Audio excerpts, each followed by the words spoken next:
దేవునికి స్తోత్రం అండి. మీ అందరికీ కూడా నా యొక్క హృదయపూర్వక వందనాలు. మరొకసారి మీ మధ్యకి రావటానికి చాలా సంతోషంగా ఉంది. May God bless you all. పిల్లారా, మనం 41 అధ్యాయం చూసుకున్నాం కదా గతంలో. మరి దేవుడు ఎంత గొప్ప కార్యం, తనని ప్రేమించిన వారి పట్ల తను ఎంత కేర్ తీసుకుంటున్నాడో మనం చూస్తూ ఉన్నాం. యోసేపుని చెరసాల్లో నుంచి మరి పైకి రప్పించిన వాడు దేవుడే. మరి ఐగుప్తు దేశం మీద ప్రధానిగా నియమించింది దేవుని యొక్క సంకల్పమే. కాబట్టి పిల్లారా, తనను ప్రేమించిన వారికి, తనకి విధేయులైనటువంటి వారిని దేవుడు తప్పకుండా ఉన్నతమైన స్థాయికి నడిపిస్తాడని చెప్పుకున్నాం. ఇప్పుడు 42 అధ్యాయంలో అదే యోసేపు ఐగుప్తులో ధాన్యాగారం అంతటికి కూడా అధిపతిగా ఉండి ధాన్యం అమ్మకం చేస్తున్నాడు. కరువు కాలంలో అమ్మకం చేస్తున్నాడు. పంట పుష్కలంగా పడినప్పుడు అన్నిటినీ కూడా గోడౌన్స్‌లో మరి భద్రపరిచాడని మనం గతంలో చెప్పుకున్నాం. కాబట్టి దేశం అంతటా వచ్చింది. ఐగుప్తు అంతటా వచ్చింది. కానానుకు కూడా వ్యాపించింది. కనుక యాకోబు ఎరిగిన వాడై తన కుమారులను 10 మందిని, అంటే లేయాకు పుట్టిన వారిని, దాసీలకు పుట్టిన వారిని 10 మందిని కూడా ఐగుప్తుకి మరి ధాన్యం తీసుకురమ్మని మరి పంపించినట్లుగా మనం చూస్తూ ఉన్నాం. ఈ యొక్క కరువు కాలంలో ఇజ్రాయేలీలు, యాకోబు సంతానము ఏ రీతిగా మరి ప్రొటెక్ట్ చేయబడ్డదో, పోషింపబడ్డదో, రక్షింపబడ్డదో ఈ అధ్యాయంలో మనం చూడగలం. దేవుని యొక్క హస్తం ఎలాగ వీరిని నడిపించిందో కూడా మనం చూడగలం. అందుకు సహాయకరంగా మొదటి నుంచి 5 వచనాలు మనం చదువుకొని మనం ముందుకు సాగిపోదాం. 42 అధ్యాయం మొదటి నుంచి 5 వచనాలు చదువుతున్నాను. ధాన్యము ఐగుప్తులోనున్నదని యాకోబు తెలుసుకున్నప్పుడు మీరేళ ఒకరి ముఖము ఒకరు చూసుకొనుచున్నారని తన కుమారులతో అనెను. మరియు అతడు, చూడుడి, ఐగుప్తులో ధాన్యమున్నదని వింటిని. మనము చావక బ్రతుకున్నట్లు మీరు అక్కడికి వెళ్ళి మన కొరకు అక్కడ నుండి ధాన్యము కొనుక్కొని రండని చెప్పగా, యోసేపు 10 మంది అన్నలు ఐగుప్తులో ధాన్యము కొనబోయిరి. అయినను ఇతనికి హాని సంభవించునేమో అని యాకోబు యోసేపు తమ్ముడగు బెన్యామీనును అతని అన్నలతో పంపినవాడు కాడు.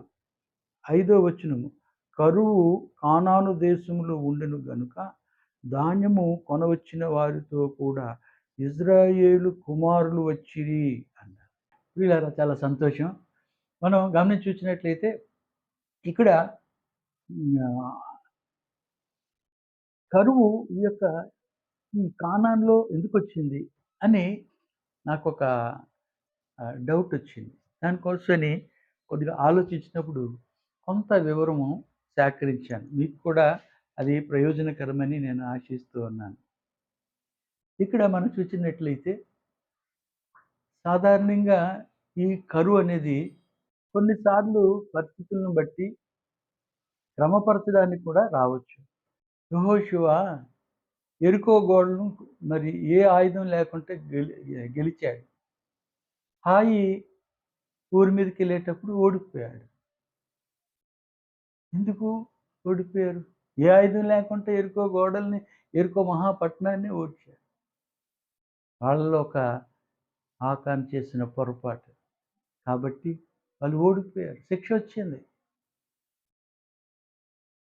కాబట్టి కొన్నిసార్లు ఈ యొక్క కరువు ఆ యొక్క ప్రజల మీద ఎందుకు వస్తుందంటే వారిని క్రమపరచడం కొరకే, వారిని సరిచేయటం కొరకే, వారిని ఒక మేల్కొల్పు అనమాట.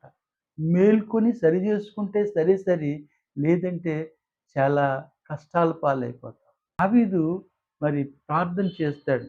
ప్రార్థన చేసినప్పుడు అక్కడ ఆ దావీదుకి సమాధానం ఏమని చెప్తాడంటే, మనం 2 సమూయేలు గ్రంథం 21:1 అంటాడు, ఎందుకు ఈ కరువు వచ్చిందో చెప్తాడు. ఏంటంటే, సౌలు గిబియోనీయులను మరి హతము చేశాడట.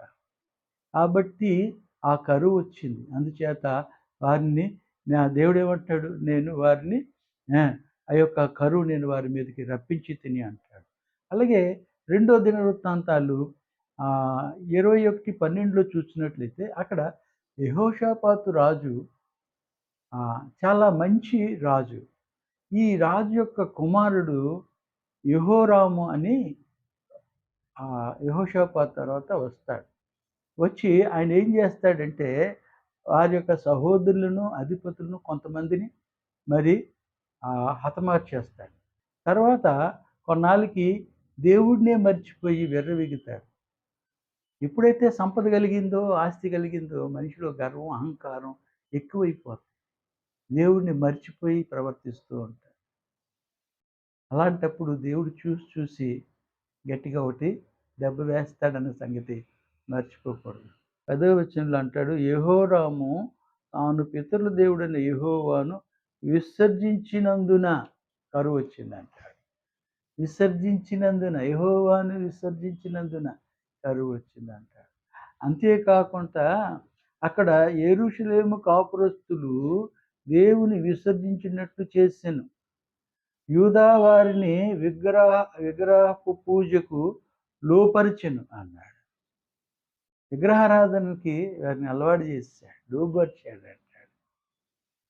చూడండి ఎంత భయంకరం. అందుకే అప్పుడు 12వ వచనంలో అంటాడు, అంతటా ప్రవక్త అయిన ఏలియా యొక్క పత్రిక రాసి అతని యొద్దకు పంపెను. ఎవరి దగ్గరికి? యెహోరాము దగ్గరికి ఒక పత్రిక రాసి పంపించాడంట. ఏమని రాశాడు? నీ పితరుడగు దావీదునకు దేవుడైన యెహోవా సెలవిచ్చినదేమనగా, నీవు ఈ తండ్రి అయిన యెహోషాపాతు మార్గములందైనను యూదా రాజైన ఆసా మార్గములందైనను నడువక అన్నాడు. ఇశ్రాయేలు రాజుల మార్గమందు నడిచి అహాబు సంతతి వారు చేసిన వ్యభిచారముల చొప్పున యూదాను, యెరూషలేము కాపురస్తులను వ్యభిచరింపజేసి నీకంటే యోగ్యుడైన నీ తండ్రి సంతతి వారగు నీ సహోదరులు నీవు చంపి ఉన్నావు. కాబట్టి గొప్ప తెగులు చేత యెహోవా నీ జనులను, నీ పిల్లలను, నీ భార్యలను, నీ వస్తు వాహనములన్నిటినీ మొత్తును అంటున్నాడు. ఎందుకు? తప్పు చేస్తే శిక్ష తప్పనిసరి. మర్చిపోవద్దండి ఎవరికైనా. దేవదూతలు తప్పు చేస్తే శిక్ష అనుభవించారు. మనం పేతురు పత్రికలో చూస్తున్నాం కదా! కాబట్టి పిల్లారా, తప్పు చేయకుండా మన జీవితాలు సరిచేసుకోవాలి.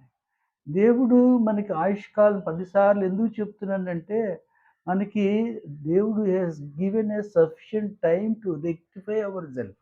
మనకి ఒక సమయాన్ని మనం సరిచేసుకునే అవకాశాన్ని, ఆయుష్కాలాన్ని దేవుడిచ్చాడు. మనం సరిచేసుకొని దేవునికి మహిమార్థమే ఉండాలని కోరుకుంటూ ఉన్నాను ప్రియులారా. కాబట్టి గమనించండి, ఇక్కడ మొత్తాడంటే అవసరమైతే దేవుడు ప్రకృతిని కూడా తన యొక్క ఆహ్, ఆయుధాలుగా దేవుడు వాడుకుంటున్నాడు. మనం చూడండి, ఈ యొక్క ఐగుప్తు మీద 10 తెగుళ్ళొచ్చాయి. 10 తెగుళ్ళు రకరకాలుగా దేవుడు వాళ్ళని వాడుకున్నాడు. ఆయనకి గొప్ప ఆయుధాలు అక్కర్లేదు. పెద్ద జెట్ ఫైటర్స్ కూడా అక్కర్లేదు. F-16 ఏదో అంటారు కదా! బాంబులు గాని, ఆయుధాలు ఏమి అక్కర్లేదు. జస్ట్ ఆయన ప్రకృతినే ఆయన ఒక ఆయుధంగా వాడుకుంటే చాలు. ఒక భూకంపం వచ్చిందంటే ఫినిష్. ఆ! ఒక ప్రళయం. దేవుడు తలంచుకుంటే ఏమైనా చేయగలడు. ఈ యొక్క అధ్యాయంలో మరి ఈ కరువు ఎందుకొచ్చింది అన్నది ఒక్కసారి మనం ఆలోచిద్దాం. ఎందుకొచ్చిందంటే యాకోబు కుటుంబము మరి దేవుని దృష్టిలో సరిలేనందున దేవుడు ఈ యొక్క కరువు మరి రావటానికి కారణమైంది. రెండోది, ఈ కరువు రావటానికి కారణం ఏంటంటే వీరిని ఐగుప్తుకి నడిపించవలసిన అవసరత ఉంది. అక్కడ వీరు ఎవరినైతే యోసేపుని అమ్మేశారో ఆ యోసేపు దగ్గరికి నడిపించాలంటే, వీళ్ళందరినీ అక్కడ పంపించాలంటే ఇక్కడ కూడా కరువు రావాలి. అక్కడ సమృద్ధిగా ధాన్యం ఉంది కాబట్టి అక్కడికి వీరు వెళ్ళాలి. దేవుని యొక్క ప్రణాళిక కొనసాగింపు కూడా ఇందులో మనం చూడగలుగుతాం. ఎందుచేతనంటే ఈ మొట్టమొదటిగా మనం చూసినట్లయితే 31వ అధ్యాయం 3వ వచనంలో ఆదికాండం చూసినట్లయితే అక్కడ యెహోవా ప్రత్యక్షమయ్యాడు. లేయా, రాహేలు అన్నలు సణుక్కోవడం అని బాధపడతాడు. ఆ పొలంలో దేవుడు దర్శించి అంటాడు, "నీవు ఏ ఎక్కడి నుంచొచ్చావో నీ పితరుల దేశానికి నీవు వెళ్ళు. ఎక్కడైతే నీవు నాకు ప్రామిస్ చేశావో ఆ బేతేలుకి నువ్వు వెళ్ళు" అని చెప్పినప్పుడు బేతేలుకి వెళ్ళడు. ప్రయాణం చేస్తాడు మొట్టమొదట. కానీ మధ్యలో యొబ్బేకు రేవు దగ్గరికొచ్చేసరికి భయపడతాడు. అన్న ఎక్కడ చంపుతాడో అని. భయపడి ప్రార్థన చేస్తాడు. దేవుడు ఆశీర్వదిస్తాడు. అప్పుడు అన్న యొక్క ఏశావు హృదయాన్ని దేవుడు మార్చాడు. మార్చినప్పుడు అన్నని కలుసుకున్నాడు.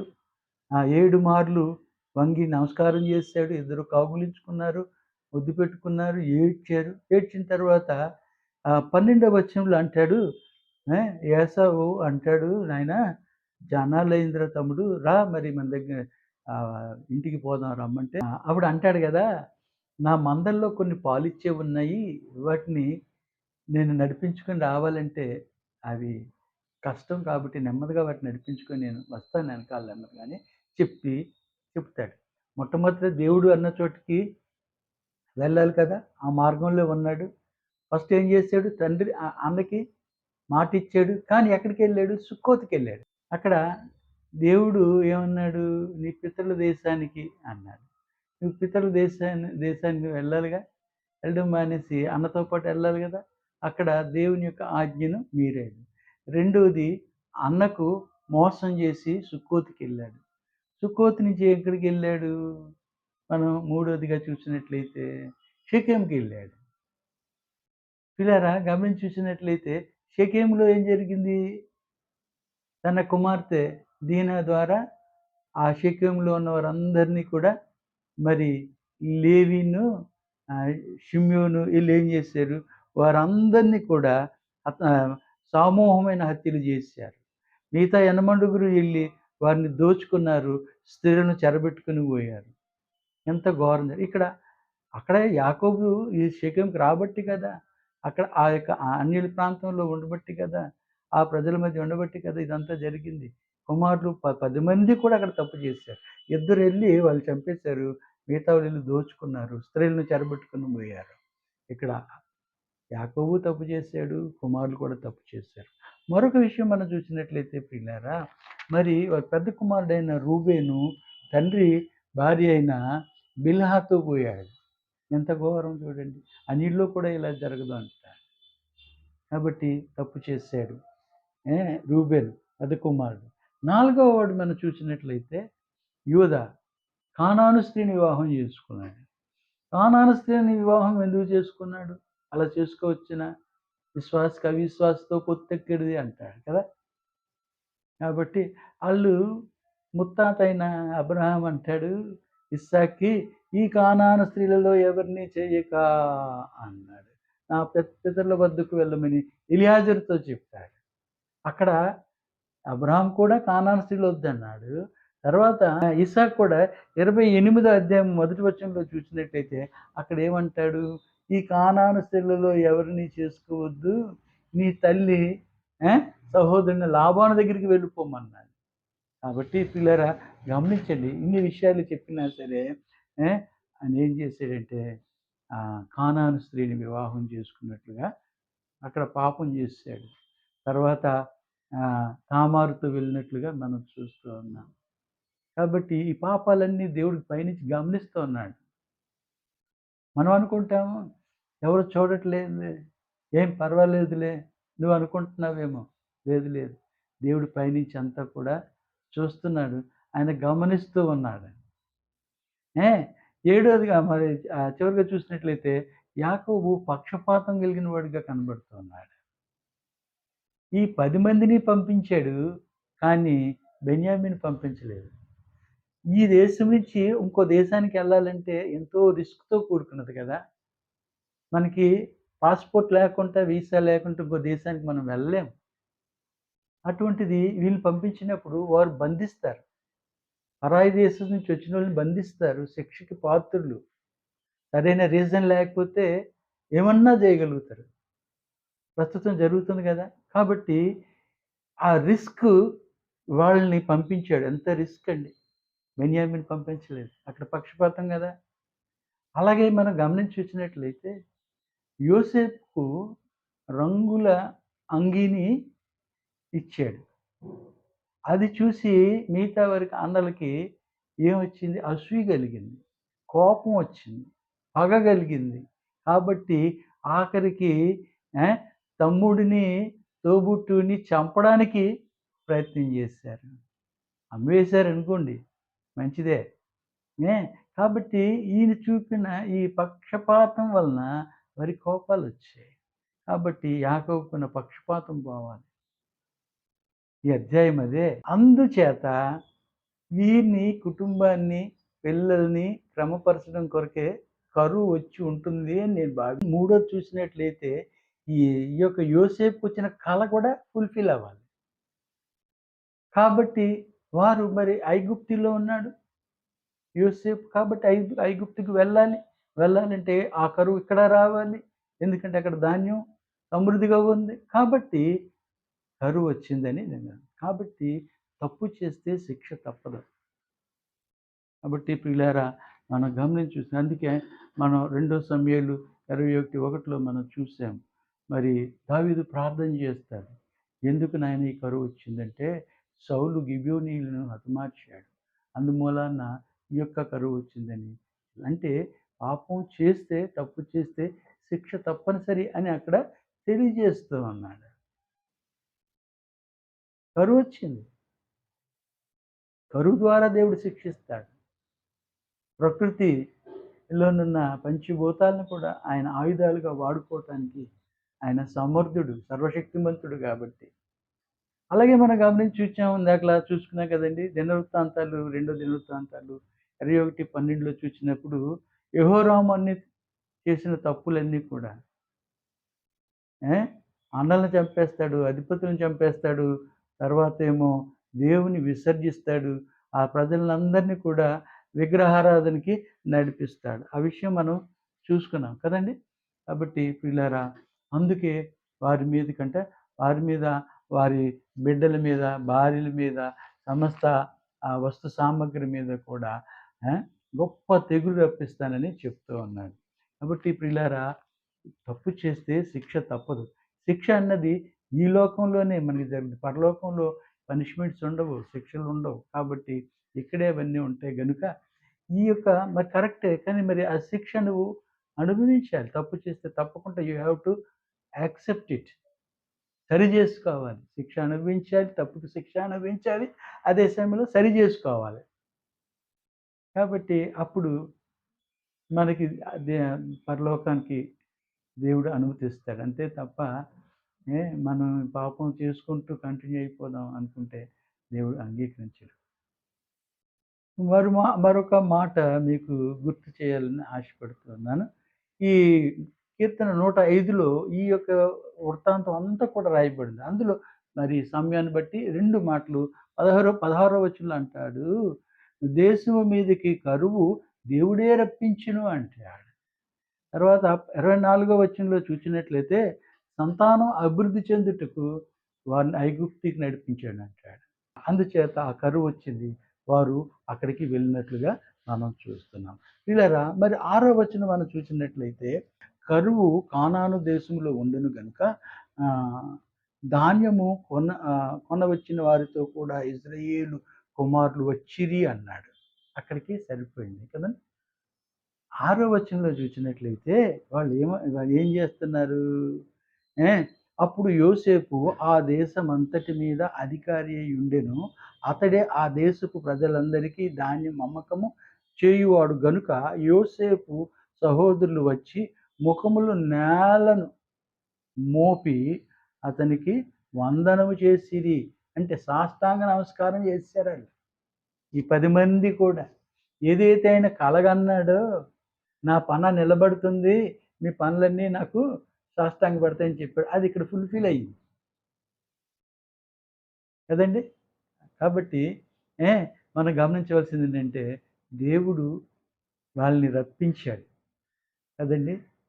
మనం లొంగపోకపోతే మనల్ని ఎలా లొంగదీయాలో, ఎలాగా లాక్కు రావాలో దేవుడికి తెలుసు. నీవు ఎంత బలవంతుడు అయినా, బలగమున్నా, ఆస్తిపాస్తులున్నా, మంచి పలుకుబడున్నా నిన్ను ఎలాగ లొంగదీయాలో దేవుడికి తెలుసు.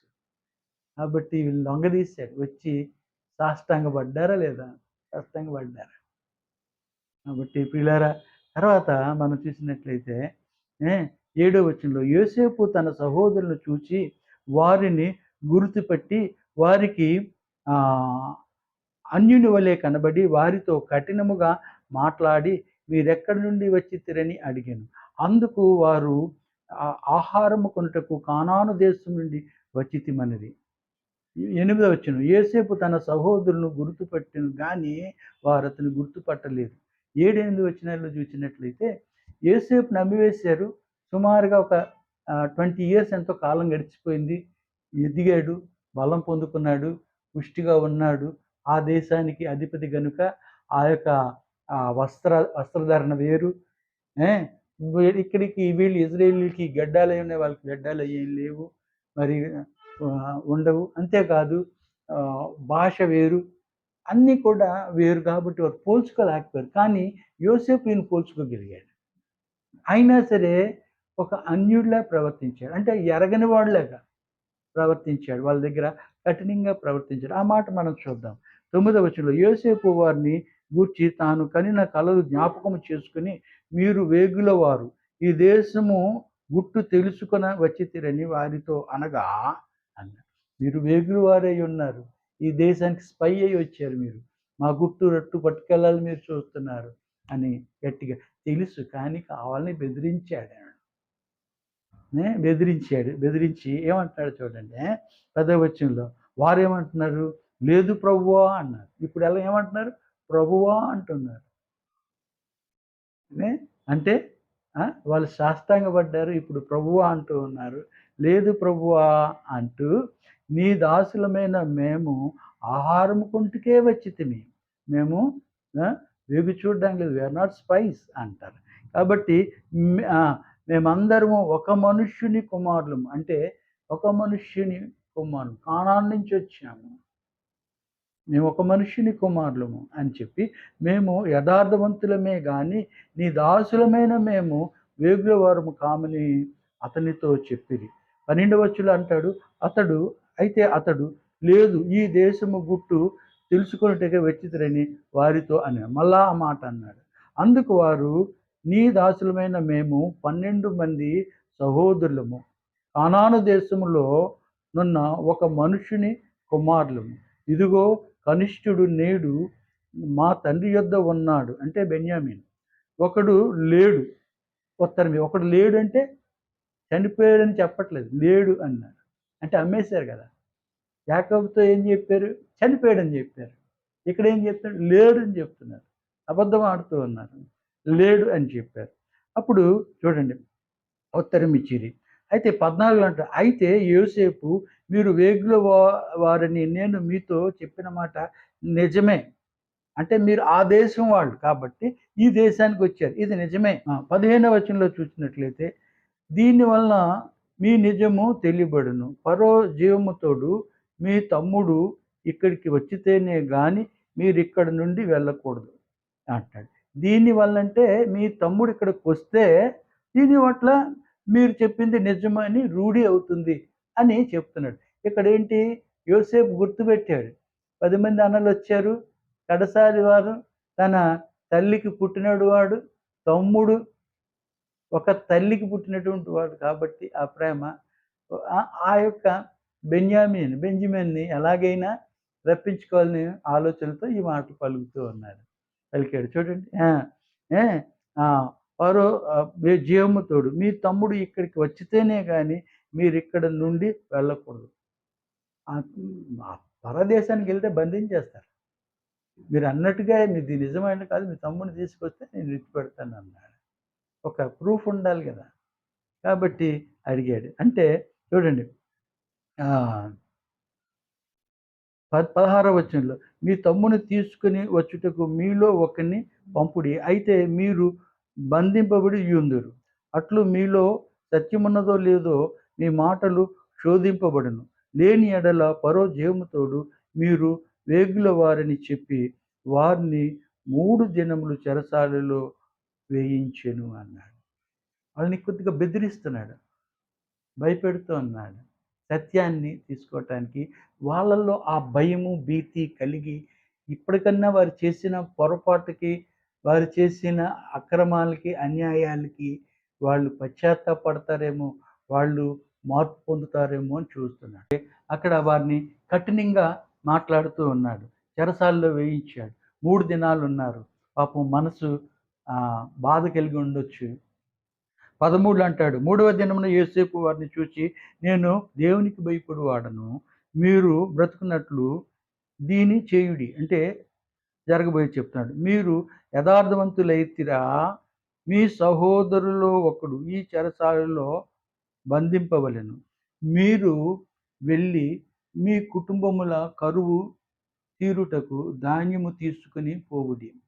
మీ తమ్ముని నా యొద్దకు తీసుకొని రండి. అట్లు మీ మాటలు సత్యమైనట్లు కనబడును గనుక మీరు చావరను చెప్పాను. అంటే మీరు పనిష్మెంట్ ఏమి ఉండదు, మీరు ఏం చనిపోరు, భయపడొద్దు అని అక్కడ హెచ్చరిస్తూ ఉన్నాడనమాట. వారట్లు చేసిరి అంటాడు. వాళ్ళు ఏమంటున్నారో చూడండి. 21, 22 వచనాల్లో, అప్పుడు వారు నిశ్చయముగా మన సహోదరుని ఎడల మనం చేసిన అపరాధమునకు శిక్ష పొందుచున్నాము. అతడు మనలను బతిమాలుకొన్నప్పుడు మనము అతన్ని వేదన చూచియు వినకపోతిమి అంటాడు. చూడండి ఎంత క్లియర్‌గా వారు పశ్చాత్తాపం పడుతూ ఉన్నారు. అందువలన ఈ వేదన మనకు వచ్చినని ఒకనితో ఒకడు మాట్లాడుకుంటారు. అంటే 3 రోజులు చెరసాలలో ఉన్నందువలన వీళ్ళలో పశ్చాత్తాపం కలిగింది. చెరసాలలో వారు పొందిన ఆ శ్రమను బట్టి వాళ్ళలో మార్పు వచ్చింది. అందుచేతే మాట్లాడుతున్నారు. అప్పుడు వారు నిశ్చయముగా మన సహోదరుని ఎడల మనము చేసిన అపరాధము శిక్ష పొందుచున్నాము. చేసిన తప్పుకి మేము శిక్ష పొందుతున్నాం. ఆ యొక్క సిలువలో ఇద్దరు దొంగల్లో ఒక దొంగ అంటాడు కదా, అరే మనం చేసిన తప్పుకు మనం శిక్ష పొందుతూ ఉన్నాము అని ఒప్పుకుంటాడు. ఒప్పుకొని సరి చేసుకుంటాడు. కాబట్టి ఆయన ఈ క్షణమే నీవు నాతో పూట పరదేశంలో ఉండు అన్నాడు. పశ్చాత్తాపం కలగాలి, ఒప్పుకోవాలి, ప్రభు కనికరాన్ని పొందుతాం. మనలను బతిమాలుకున్నప్పుడు మనము అతని వేదన చూసియు వినకపోతేమి, అందువలన ఈ వేదన మనకు వచ్చినని ఒకనితోనొకడు మాట్లాడుకొనిరి. మరియు రూబేను, ఈ చిన్నవాని ఎడల పాపము చేయుకుడని నేను మీతో చెప్పలేదా? అయినను మీరు వినరైతిరి గనుక అతని రక్తాపరాధము మన మీద మోపబడుచున్నదని వారికి ఉత్తరం ఇచ్చాను. వాళ్ళలో వాళ్ళు మాట్లాడుకుంటున్నారు. మరి ఆ రోజు నేను చెప్పాను వద్దురా అని చెప్తే విన్నారు కాదు. ఇప్పుడు ఆ రక్తాపరాధం మన మీదకి వచ్చింది. ఆయన ఉన్నాడో చనిపోయాడో తెలీదు. మనం ఆవిడెంతో పాపం మన వేదన పడ్డాడు, మనం కనికరించలేదు. ఇప్పుడు ఆ వేదన మనం పడుతూ ఉన్నామని రూబేను వాళ్ళల్లో హీబ్రూ భాషలో మాట్లాడుకుంటున్నారు. వీళ్ళేమనుకుంటున్నారు, ఈ యొక్క యోసేపు ఇంకా ఆ యొక్క ఐగుప్తీ యొక్క అధికారే కాబట్టి ఆయనకి హీబ్రూ భాష రాదని వీళ్ళు మాట్లాడుకుంటున్నారు. 23వ వచనంలో చూసినట్లయితే అక్కడ ఏమంటున్నాడు, అయితే ద్విభాషి వారి మధ్య ఉండెను గనుక తన మాట యోసేపు గ్రహించినని వారు తెలుసుకొనలేదు. ఈ మాటలు యోసేపు తెలుసుకున్నాడన్న సంగతి తెలియదు. అంటే అక్కడ యోసేపు ఎవరితో వాళ్ళతో ఏం మాట్లాడుతున్నాడు, ఈ యొక్క ఈజిప్షియన్ లాంగ్వేజ్ మాట్లాడుతూ ఉన్నాడు. దానికి మధ్యలో ఈయన ట్రాన్స్లేట్ చేస్తున్నాడు. ఒక ట్రాన్స్లేటరు ఉన్నాడు, ద్విభాషి అట ఉన్నాడు. ఇది చేస్తున్నాడు. వాళ్ళు అనుకుంటున్నారు ఈయన బహుశా ఈ యొక్క కల్దీల భాష మాట్లాడి ఉండొచ్చు కాబట్టి ఈయన ట్రాన్స్లేట్ చేస్తున్నాడు. అందుచేత ఆయనకి హీబ్రూ తెలియదు అనుకున్నారు. కానీ అంతా విన్నాడు. విని ఏం చేశాడో చూడండి. 24వ వచనంలో, అతడు వారి యొద్ద నుండి అవతలకు పోయి ఏడ్చి మరలా వారి యొద్దకు వచ్చి వారితో మాట్లాడి వారిలో షిమ్యోనును పట్టుకుని వారి కన్నుల ఎదుట అతన్ని బంధించాను. మరియు యోసేపు వారి గోనెలను ధాన్యముతో నింపుటకును ఎవరి రూకలు వారి గోనెలో తిరిగి ఉంచుటకును ప్రయాణము కొరకు భోజన పదార్థములు వారికిచ్చుటకును ఆజ్ఞ ఇచ్చెను. అతడు వారి ఎదుట నిట్లు జరిగించెను అంటున్నాడు. అంటే విన్నాడు, బాధపడ్డాడు, దుఃఖపడ్డాడు. కానీ ఆయన అక్కడున్న ఒక అధికారికి ఆర్డర్ పాస్ చేస్తున్నాడు.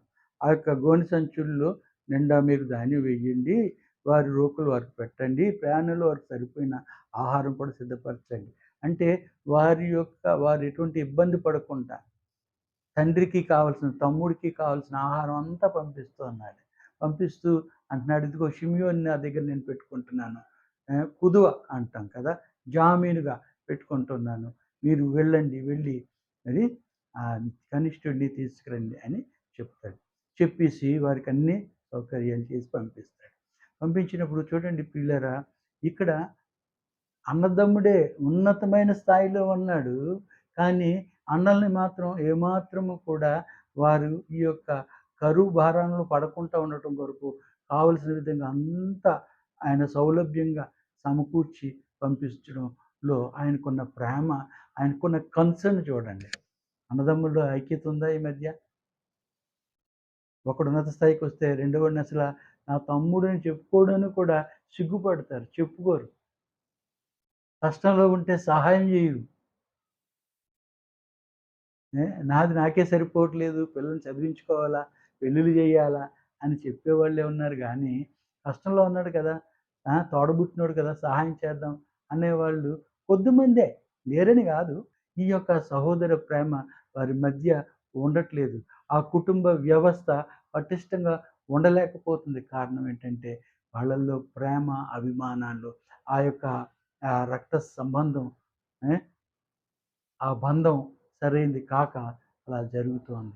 కాబట్టి ప్రియులారా, అంత స్థితిలో ఉన్న అన్నదమ్ముల్ని చిన్నగా హెచ్చరించాడు తప్ప వాళ్ళకి అన్నీ కూడా మరి సమకూర్చి పంపిస్తున్నట్టుగా చూస్తున్నాం. అయితే ప్రియులారా, ఈ యొక్క షిమ్యోన్ని ఉంచుకున్నాడు ఆయన దగ్గర. అయితే ఇప్పుడు 26 నుంచి మనం చూసినట్లయితే ప్రియులారా, వారు తాము కొనిన ధాన్యము తాము గాడిదల మీద ఎక్కించుకొని అక్కడి నుండి వెళ్ళిపోయేది. అయితే వారు దిగిన చోట ఒకడు తన గాడిదకు మేత పెట్టుటకై తన గోనె విప్పినప్పుడు అతని రోకలు కనబడెను, అవి అతని గోనె మూతిలో ఉండెను అంటాడు. అని పెట్టించాడన్న సంగతి తెలీదు. అక్కడ ఎవరో అధికారి ఉంటే ఆయన చెప్పాడు, ఇలా పెట్టండి, చెయ్యండి అని. చూసినప్పుడు ఉండెను. అప్పుడు అతడు నా రోకలు తిరిగి ఇచ్చివేసినారు. 28లో అంటాడు, అప్పుడు అతడు నా రోకలు తిరిగి ఇచ్చివేసినారు, ఇదిగో ఇవి నా గోనెలోనే ఉన్నవని తన సహోదరులతో చెప్పాను. అంతటా వారు గుండె చెదిరిపోయిన వారే జడిసి, ఇదేమిటి, దేవుడు మనకిట్లు చేసని ఒకరితో ఒకడు చెప్పుకుని. ఇంతవరకు దేవుడు గుర్తుకు రాలేదు, ఇప్పుడు దేవుడు గుర్తుకొచ్చాడు. శ్రమలు వస్తేనే, కష్టం వస్తేనే, వ్యాధి బాధలు కలిగినప్పుడే దేవుడు గుర్తుకొస్తాడు. అందుకే వస్తాయి ఈ శ్రమలు, కరువులు ఇవన్నీ కూడా. వచ్చినప్పుడు గుర్తు చేసుకోవాలి, అరే ఎందుకు వచ్చింది దేవుడా, ఏంటి, ఎక్కడ పొరపాటు చేశాను, అయ్యో ఏంటి ఇలా జరిగింది అని వాళ్ళు దేవుడు మనకిట్లు చేసినని ఒకనితో నొకడు చెప్పు, ఇదేమిటి దేవుడు ఇలా చేసాడు మనకి అని అనుకుంటూ ఉన్నారు. వారు కానాను దేశమందున్న తన తండ్రి అయిన యాకోబు నొద్దకు వచ్చి తమకు సంభవించినది యావత్తు అతనికి తెలియజేసి జరిగిందంతా కూడా చెప్పారు. ఏమేమి జరిగిందంతా కూడా చెప్పారు. ఆతృత వెళ్ళారు, కొడుకులు వెళ్ళారు, ఇంకా రాలేదు, ఏమైపోయారో ఏంటో. ఇక్కడ చూస్తే కరువు, ఆ సమయంలో వారు వచ్చి అన్ని వివరించి చెప్పారు. 29లో చూస్తే వారు కానాను దేశమందున తమ తండ్రి అయిన యాకోబు నొద్దకు వచ్చి తమకు సంభవించిన యావత్తు అతనికి తెలియజేశారు. ఎట్లనగా ఆ దేశమునకు ప్రభువైన వాడు మాతో ఏమన్నాడు? ప్రభు అయిన వాడు, ఆ దేశానికి ప్రభు అయినటువంటి వాడు మాతో కఠినముగా మాట్లాడాడు. మాట్లాడి మేము ఆ దేశము వేగు చూడ వచ్చామని అనుకుని ఏ, మేము యథార్థవంతులమని చెప్పినా వినలేదు. 12 మంది సహోదరులు మాకున్నారు, ఒక్క తండ్రి మాకున్నాడు, ఒకడు లేడు, ఒక చిన్నవాడు తండ్రి దగ్గర ఉన్నాడు ఏ, అని తండ్రి యొద్ద ఉన్నాడని అతనితో చెప్పితిమి, అతనితో అలా చెప్పాము. అందుకు ఆ దేశపు ప్రభువు మమ్మను చూచి మీరు యథార్థవంతులని దీని వలన నేను తెలుసుకున్నట్లు మీ సహోదరులలో ఒకరిని నా యొద్ద విడిచిపెట్టి మీ కుటుంబములకు కరువు తీరునట్లు ధాన్యము తీసుకొని పోవుడి అన్నాడు. మీ కరువు తీరినంత ధాన్యం తీసుకొని కొని ఇచ్చాడు. ఒకడిని ఉంచుకున్నాడు. మరి 10 మంది వెళ్ళారు కదా, 9 వచ్చారు ఏమిరా అని అడిగితే మరి చెప్పాలి కదా బాధ్యత. రూబేను పెద్దవాడు కాబట్టి చెప్పాలి, బాధ్యత అయింది కాబట్టి. ఇంటికి పెద్దవాడు సమస్త బాధ్యత బరువు ఇచ్చారు. కొన్ని చోట్ల తప్పు చేసినా తర్వాత సరి చేసుకున్న వ్యక్తిగా మనకి రూబేను కనబడుతూ ఉన్నాడు. తమ్ముడు పట్ల కానీ తండ్రి దగ్గర బాధ్యతగా చెప్పే విషయంలో కానీ మనం ఇక్కడ చూడగలం. కాబట్టి షిమ్యోనును ఆయన ఉంచుకున్నాడు అని చెప్పాడు. అంటాడు 34లో, నా యొద్దకు ఆ చిన్నవాడిని తోడుకుని రండి, అప్పుడు మీ యథార్థవంతులే గాని వేగుల వారు కారని నేను తెలుసుకుని మీ సహోదరిని మీకు అప్పగిస్తానన్నాడు. ఏం పర్వాలేదు, జాగ్రత్తగా ఉన్నాడు.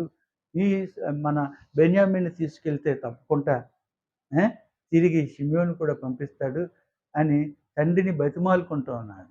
కానీ తండ్రికి రూబేను మీద లోన కోపం ఉంది. చేసిన పొరపాటు ఇంకా తండ్రి హృదయంలో ఉంది. బాధ ఉంది. కాబట్టి ఏమీ అనలేకపోయాడు. సైలెంట్‌గా ఊరుకున్నాడు. ఊరుకొని ఇక్కడ మనం చూసినట్లయితే 35వ వచనంలో చూసినట్లయితే వారు తమ గోనెలను కుమ్మరించినప్పుడు ఎవరి రూకలు మూట వారి గోనెలో ఉండెను. రూకల మూట అంటే వారు ఏదైతే చెల్లించవలసిన ఆ సొమ్ము వారి గోనెలో ఉంది.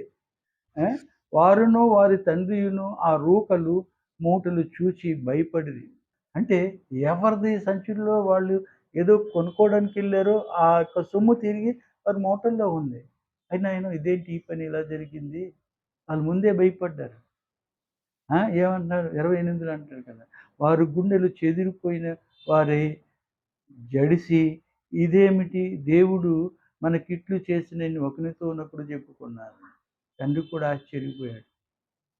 అయ్యో, ఈ యొక్క నింద మన మీదకి వచ్చారు, మీరు దొంగతనం చేశారని కానీ ఒక నింద మీ మీదకి వచ్చినట్లయితే వారు మిమ్మల్ని ఏం చేస్తారో తెలియదు. ఎందుకంటే దేశం కాని దేశం వచ్చారు. అక్కడ పరిపాలన వేరు, వారి రాజ్యం వేరు. అది సంపన్నమైన దేశము, సిరి సంపద కలిగిన దేశము, చాలా పెద్ద గట్టి ప్రభుత్వం. కాబట్టి ఏమవుతారో ఏమో అని భయపడ్డారు. చూసారా, వారు వారు చేసిన తప్పు, వారు చేసిన పాపము, యోసేపుకి చేసిన అన్యాయం, వారు ఆ పాపం వెంటాడుతూనే ఉంది. సామెతలో దగ్గర ఉంది, పాపం అంట వెంటాడుతుందంట కదా. పాపము వాళ్ళని వెంటాడుతుందంట. ఒకసారి చెప్పాను కదా, నక్క వెళ్ళి భూమి దగ్గరికి వెళ్ళి కానీ అప్పు చేసిందంట. కానీ అప్పు చేస్తే బాబు ఇదిగో ఈ విశాఖపట్నంలో ఉన్నాను, ఉన్నంతసేపు ఈ భూమి నన్ను అప్పు తీర్చమని ఊరికి అడుగుతూ ఉంది అని చెప్పేసి ఎక్కడికి వెళ్ళింది, హైదరాబాద్కి వెళ్ళింది. అక్కడ కూడా అడుగుతుందంట. ఇది కుదరదని చెప్పి అమెరికా వెళ్ళిందంట. అమెరికా వెళ్తే అమెరికాలను కూడా భూమి అడుగుతున్నాయి, అప్పు తీర్చమని అడుగుతుందంట. కాబట్టి నీ పాపం నిన్ను వదిలిపెట్టదు, నిన్ను నన్ను వదిలిపెట్టదు, నిన్ను నన్ను వెంటాడుతూనే ఉంటుంది. అందుకు మన పాపాలు మనం ఒప్పుకొని విడిచిపెట్టి దేవుని కనికరం పొందుకోవాలని దేవుడు కోరుతూ ఉన్నాడు. పిల్లారా, ఎంత త్వరగా విడిచిపెడితే అంత కనికరం పొందుతాం, అంతగా దీవెనబడతాం, ఆశీర్వదింపబడతాం. మనకి, మన కుటుంబానికి, మన బిడ్డలకి, మన బంధువులకి కూడా ఆశీర్వాదకరంగా ఉంటుంది. యోసేపు ఆ దేశానికి ఆశీర్వాదకరంగా ఉన్నాడు, తన కుటుంబానికి ఆశీర్వాదకరంగా ఉన్నాడు. చూసారా పిల్లారా. కాబట్టి అది జడిసినప్పుడు నాయనా మరి ఈ యొక్క షిమ్యోని ఇవ్వకపోతే ఆయన బంధించేసాడు. కాబట్టి మా వల్ల కాలేదు. ఆళ్ళ నుంచి పైన పడ్డమే మాకు కష్టమైంది అని. కడసారి వాడున్నాడని ఎందుకు చెప్పారురా బాబు! ఇప్పుడు ఆయన్ని తీసుకురమ్మంటున్నారు కదా! అంటే చెప్పకపోయినా తెలుసు గదా! యోసేపు తెలీదా? తన తమ్ముడు తనకు తెలీదా? యాకోబు అనుకుంటున్నాడు పాపం చనిపోయాడు. ఆయన ఎవరో ఆయనకేం తెలుస్తదిరా? మీరెందుకది చెప్పారురా? అని అన్నాడు. దేవుడే చెప్పించాడన్నమాట. వాళ్ళ నోట ఆ మాట చెప్పించాడు. వాళ్ళు భయపడిపోతున్నారు. సత్యం చెప్పకపోతే ఎక్కడ వీళ్ళు వీళ్ళ మీద శిక్ష పడతదో, ఇంకా కఠినమైన శిక్ష పడతదని భయపడుతూ ఉన్నారు. కాబట్టి ఉన్నది ఉన్నట్టుగా చెప్పేసాడు. కాబట్టి ఇప్పుడు రమ్మన్నారు అన్నాడు. అయ్య బాబోయ్! నేనివ్వను, నేను పంపించను అంటాడు. చూడండి ఆ మాట మనం చూద్దాం. 36లో అంటాడు కదా! అప్పుడు వారి తండ్రి అయిన యాకోబు వారిని చూచి, మీరు నన్ను పుత్రహీనునిగా చేయుచున్నారు. యోసేపు లేడు, షిమ్యోను లేడు. మీరు బెన్యామీనును కూడా తీసుకొని పోదురు. ఇవన్నీయు నాకు ప్రతికూలముగా ఉన్నవని వారితో చెప్పాను. అనుకూలంగా లేదు, ప్రతికూలంగా ఉంది, బాధాకరంగా ఉంది, వేదనకరంగా ఉంది, కష్టంగా ఉంది, భరించలేని స్థితిలో ఉన్నాను నేను. నాకు ఊపిరి అందని స్థితిలో ఉన్నానయ్యా. ఉన్నవాడిని కూడా ఎందుకు తీసుకుపోతారు? షిమ్యోను లేడు, యోసేపు లేడు, బెన్యామీను కూడా ఉండొద్దా అంటూ ఉన్నాడు. ఎంత బిడ్డల పట్ల ఎంత ప్రేమ! ముఖ్యంగా చెప్పాలంటే బెన్యామీన్ మీద యోసేపు మీద ఉన్న ప్రేమ. కాబట్టి బెన్యామీన్ ఎలాగైనా ఇడిచిపెట్టడానికి కొంతమంది తండ్రులకి కొంతమంది బిడ్డల మీద ఉన్న ఎక్కువ మమకారం ఉంటది. మిగతా వాళ్ళ మీద ఉండదని కాదు. ఎక్కువ మోతాదు కొద్దిగా ఎక్కువ ఉంటది. వాళ్ళు లేకపోతే ఉండలేరు. కాబట్టి ఆ రీతిగానే ఈ యాకోబు బెన్యామీన్ అధికంగా కనిష్ఠుడు అంటాడు కదా! బెన్యామీన్ గోత్రం నుంచే వచ్చినోడు సౌలు కదండీ! ఆ! పౌలు కూడా కొత్త నిబంధనలో పౌలు కూడా బెన్యామీను గోత్రం చాలా గొప్పది. కాబట్టి ప్రియులారా ఈ బెన్యామీను వదులుకోవడం ఇష్టం లేదు అని దుఃఖపడుతున్నాడు, వేదన పడుతూ ఉన్నాడు. అందుకు రూబేను, రూబేను ఇంటికి పెద్దవాడు కాబట్టి బాధ్యత కలిగిన వాడు కాబట్టి రూబేన్ అంటున్నాడు, నేను అతని నీ యొద్దకు తీసుకొని రాని ఎడల నా ఇద్దరు కుమారులను నీవు చంపవచ్చు. అతన్ని నా చేతికి అప్పగించుము. అతన్ని మరలా నీ యొద్దకు తీసుకొని వచ్చి అప్పగించేదనని తన తండ్రితో చెప్పాను. ఏమంటున్నాడు రూబేను బాధ్యత తీసుకున్నాడు. నేను అతన్ని నాకివ్వు. షి షిమ్యోన్ని కూడా తీసుకొస్తాను. బెన్యామీన్ని కూడా తీసుకొస్తాను. ఒకవేళ నేను తీసుకురాని పక్షంలో నా ఇద్దరు కుమారులు అరే ఉన్నోళ్ళే పోయారంటే ఉన్న మనోళ్ళని కూడా పోగొట్టుకుంటానా? ఇదెక్కడ న్యాయం? ఇదెక్కడ వాగ్దానం రా బాబు! అని చెప్పి ఏమంటున్నాడో చూడండి. చెప్పాను. అయితే అతడు నా కుమారుని మీతో వెళ్ళనియ్యను. ఇతని అన్న చనిపోయెను. ఇతడు మాత్రమే మిగిలి ఉన్నాడు. మీరు పోవు మార్గమున ఇతనికి హాని సంభవించిన యెడల నెరిసిన వెంట్రుకలు గల నన్ను మృతుల లోకంలోనికి దుఃఖముతో దిగిపోవున్నట్లు చేయుదురని చెప్పెను. నెరిసిన ఎంట్రుకలు గలవాడిని, ముసలోడిని ఈ చివరి కాలంలో, ఈ వృద్ధాప్యంలో దుఃఖంతోటి, వేదనతోనే మృతుల ఏమన్నాడండి? ఆ! మృతుల లోకంలోనికి పోవుదును అంటున్నాడు. కాబట్టి నాయనలారా ఈ యొక్క బెంజమిన్‌ని నేను పంపించను. ఇప్పుడే ఒకడిని కోల్పోయాను. ఇప్పుడు ఆ యొక్క షిమ్యోను వస్తాడో రాడో తెలీదు. ఈయన్ని కూడా నేను కోల్పోవడం నాకెంత మాత్రం ఇష్టం లేదు. నువ్విచ్చిన మాట నేనేమాత్రం కూడా సమ్మతించను. నీ ఇద్దరు కుమారులను చంపితే నాకేం ప్రయోజనంరా బాబు! అన్నట్టుగా ఆ మాట చెప్పి పంపించను అంటాడు. కాబట్టి ఇదండి జరిగింది. 38వ వచనం వరకు. మొట్టమొదట ఆ కరువు ఎందుకొచ్చిందో చెప్పుకున్నాం. రెండోది వాళ్ళు ఇక్కడికి రావటం, సాష్టాంగపడటం, వాళ్ళనేమో అనుమానించడం, వాళ్ళని కొద్దిగా బంధించటం, వారి పశ్చాత్తాప పడటం మనం చూసాం. పశ్చాత్తాపడిన తర్వాత వారికి కావలసిన ధాన్యము అన్నీ ఇచ్చి మార్గంలో ఆహారం కూడా సిద్ధపరిచి పంపించడం చూసాము. తర్వాత వారు తిరిగి వచ్చి తండ్రికి అంతా చెప్పిన తర్వాత కన్విన్స్ చేయటానికి ప్రయత్నం చేశాడు. కానీ ఆయన కన్విన్స్ అవ్వలేదు, పంపించలేదు. అది జరిగింది. 42 అధ్యాయం. 43లో కన్విన్స్ అవుతాడు. కాబట్టి ప్రియులారా, ఈ యొక్క అధ్యాయం ద్వారా మనం నేర్చుకోవాల్సింది ఏంటంటే, తప్పు చేస్తే శిక్ష తప్పదు అన్నది మనం నేర్చుకున్నాం. కరువు అందుకే వచ్చింది. వీళ్ళు కూడా కరువు మూలాన్నే వీరు ఐగుప్తుకి వెళ్ళవలసి వచ్చింది. అది ఏది జరిగినా మన మంచి కొరకే. హెబ్రీ పత్రిక 12వ అధ్యాయం 7లో అంటాడు కదా! శిక్షాఫలము పొందుటకే అంటాడు కదా! శిక్షకు తగిన ఫలం మనం పొందాలని. ఏ తండ్రి శిక్షింపని కుమారుడున్నాడు చెప్పండి అని అడుగుతూ ఉన్నాడు. ఈ తండ్రులు మిమ్మల్ని శిక్షింపరా?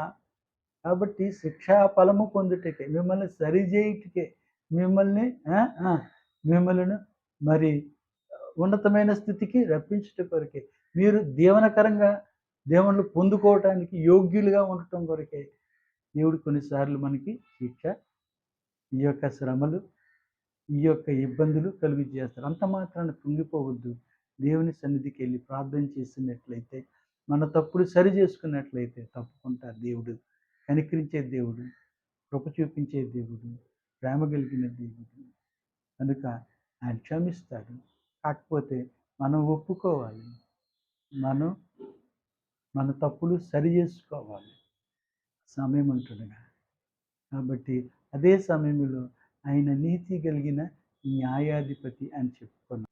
కాబట్టి ఎవరి చేత కూడా ఆయన వేలెత్తి చూపించుకోవటానికి ఆయన ఇష్టపడ్డాడు. ఇటువంటి కరువు కానీ, కష్టం కానీ, వ్యాధి బాధలు రాకుండా ప్రభువు రెక్కల కింద మనం సురక్షితంగా ఉండాలని, ఈ